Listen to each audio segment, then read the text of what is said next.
नमस्ते बच्चों, आनंद क्लासेस में आप सभी का हार्दिक स्वागत है।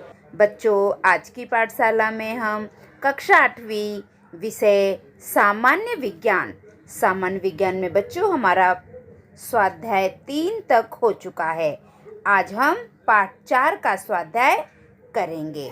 ठीक है बच्चों, तो चलो हम अपना स्वाध्याय शुरू करते हैं। पहला प्रश्न, नीचे दिए गए रिक्त स्थानों की पूर्ति योग्य शब्द लिखकर करो।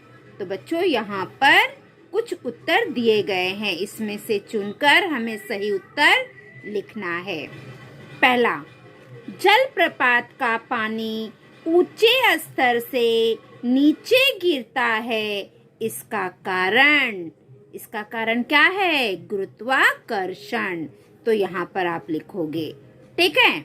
दूसरा, किसी एक परिपथ में इलेक्ट्रॉन्स डैश विभव वाले बिंदु से डैश विभव वाले बिंदु की ओर प्रवाहित होते हैं, तो कम विभव वाले बिंदु से अधिक विभव वाले बिंदु की ओर प्रवाहित होते हैं।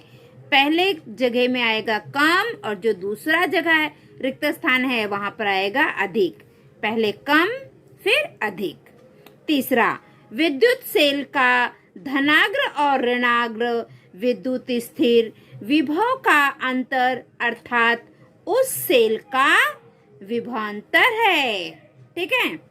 1.5 वोल्ट विभवांतर वाले 3 विद्युत सेलों को बैटरी के स्वरूप में जोड़ा गया है, तो इस बैटरी का विभवांतर डैश होगा। क्या होगा? यहाँ पर क्या आएगा बच्चों? 4.5 V। ठीक है, इसका उत्तर यहाँ पे आएगा। सबसे आखिरी, किसी विद्युत वाहक तार से प्रवाहित होने वाली विद्युत धारा तार के चारों ओर डैश का निर्माण करती है, तो उत्तर में आएगा चुंबकत्व का निर्माण करती है। ठीक है बच्चों, तो मैंने सारे रिक्त स्थान आपको बता दिए। अब हम आगे देखेंगे।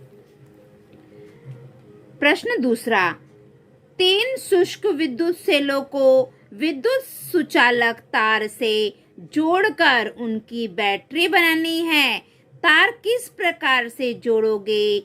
आकृति सहित स्पष्ट करो। ठीक है, तो मैं आपको दिखाती हूँ। तो बच्चों, इस प्रकार से हम उसे जोड़ेंगे। ठीक है, ये आकृति मैंने बना दिया है। अब अगला प्रश्न देखते हैं बच्चों। तो बच्चों, हमारा दूसरा का उत्तर हो गया। अभी हम तीसरा देखेंगे। एक विद्युत परिपथ में एक बैटरी और एक बल्ब जोड़कर बैटरी में 2 समान विभवांतर वाले विद्युत सेल संयोजित किए गए हैं। यदि बल्ब प्रकाशित ना होता हो तो वह किस कारण नहीं होता है? इसकी खोज करने के लिए कौन कौन से परीक्षण करोगे? तो बच्चों, इसका उत्तर यहाँ पर देखिए, ये है इसका उत्तर। यदि तुम बल्ब का तंतु देख सकते हो तो जांचो कि वह अखंड है या टूटा हुआ है। जांच कर देखो कि सेलों को उचित प्रकार से जोड़ा गया है अथवा गलत ढंग से। यदि उन्हें गलत ढंग से ऊपर दर्शाए अनुसार जोड़ा गया हो तो कुल विभवांतर V2V प्लस -2V बराबर 0 होगा। संदर्भ के लिए आकृतियां, ये देखिए बच्चों, ये आकृतियां हैं। ठीक है।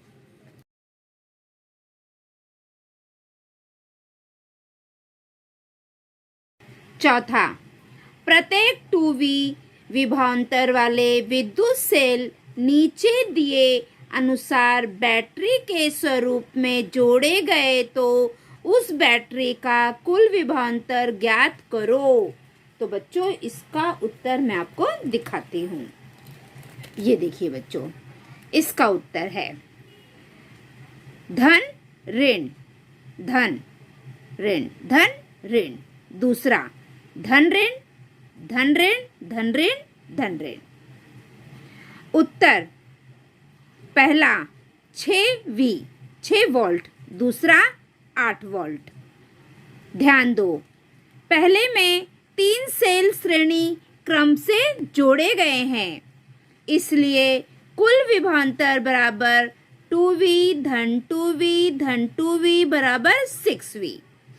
दूसरे में 4 सेल श्रेणी क्रम में जोड़े गए हैं, इसलिए कुल विभवांतर 2V धन 2V धन 2V धन 2V बराबर 8V। ठीक है बच्चों, अगला प्रश्न देखते हैं। अगला प्रश्न है, शुष्क विद्युत सेल की रचना, कार्य और उसका उपयोग, इसका संक्षिप्त में वर्णन आकृति की सहायता से करो। तो बच्चों इसका उत्तर यहाँ पर है। एक अनुपयोगी शुष्क विद्युत सेल लेकर उसके बाहर का आवरण निकालो।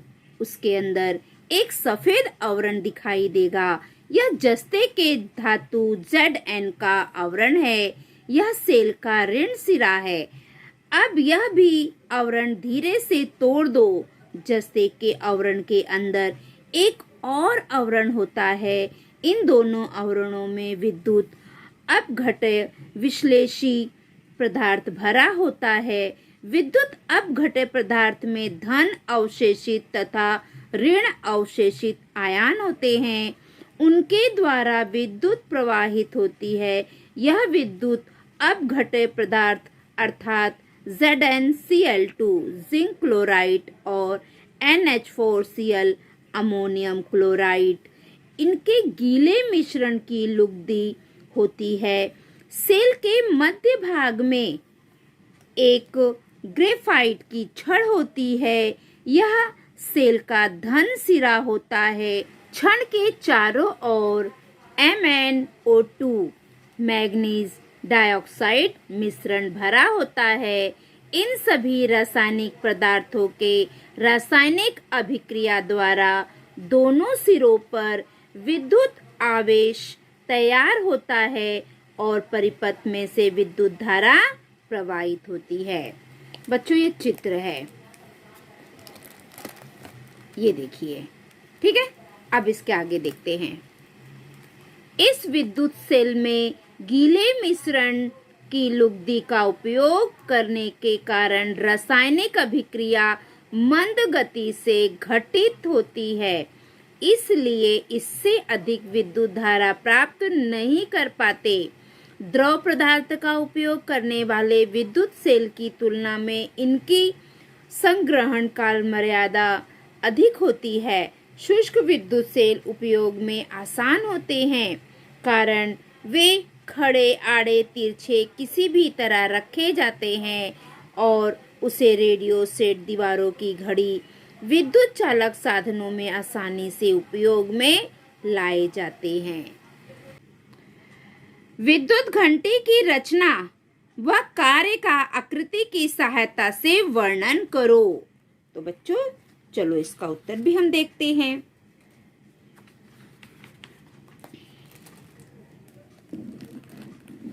ये देखो बच्चों, इसका उत्तर यहाँ पर है।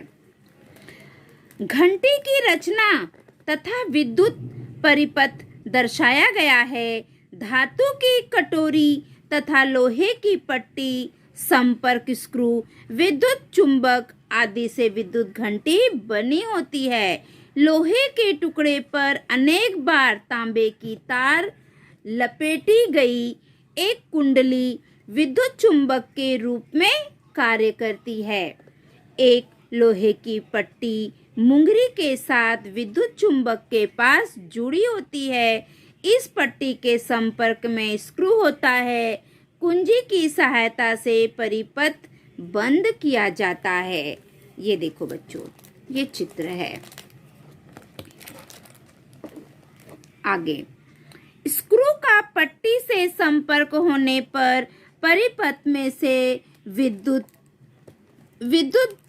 धारा प्रवाहित होती है। इस कारण कुंडली विद्युत चुंबक बन जाती है और लोहे की पट्टी को आकर्षित करती है।